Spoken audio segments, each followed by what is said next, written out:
Alex from kitesurfco.com here. I've made a video for anyone working on water starts. Please do check the warning below though. Kitesurfing can be very bad for your health if you haven't had proper lessons. Right, we'll start with a quick look at the basic technique. You place your board downwind, keeping your kite at 12, that's above your head. Straighten your leading foot in order to point the board slightly downwind while you dive your kite into the power zone. So, a lot of people do get stuck on water starts. Assuming your kite control is pretty good, then the most common problems are your body and board position, and secondly, keeping your kite in the power zone. To get your board position right, you have to have a good idea in your mind of which direction is downwind, which direction is upwind, which directions are crosswind. Hopefully it's no surprise that downwind is the direction the wind is blowing, upwind is the opposite to that, and crosswind is 90 degrees to the left or 90 degrees to the right. You can only really, at first, gain board speed by aiming your board somewhere between crosswind and downwind. Aim directly across wind or slightly upwind and you'll be having trouble. You also need to bring your body in close to the board so there's less force required to pull you up. When you're first practicing water starts, you'll be out in lighter winds. A lot of people find their kite leaves the power zone.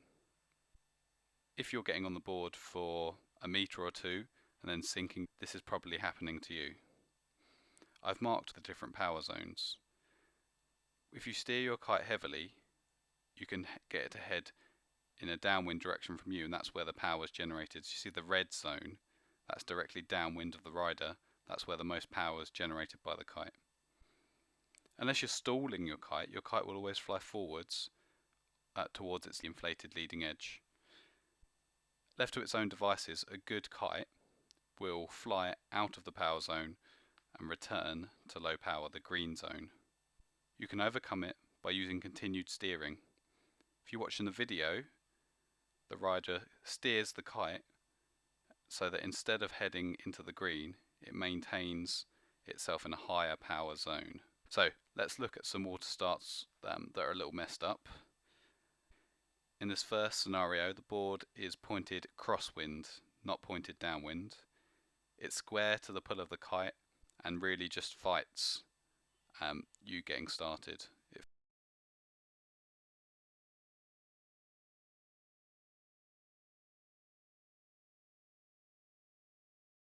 Next scenario, I've added the power zones on.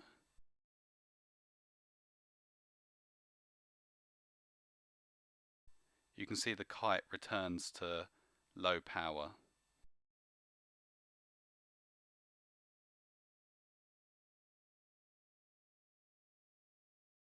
When the rider has another go, he puts a bit more steering in, keeping the kite in the power zones. He also points his board downwind and gains speed, and once he's gained board speed, he can ride along a lot more comfortably. I hope that's been helpful. If you do have any questions, feel free to post them beneath. Please do remember, kitesurfing can be very dangerous if you're not properly trained.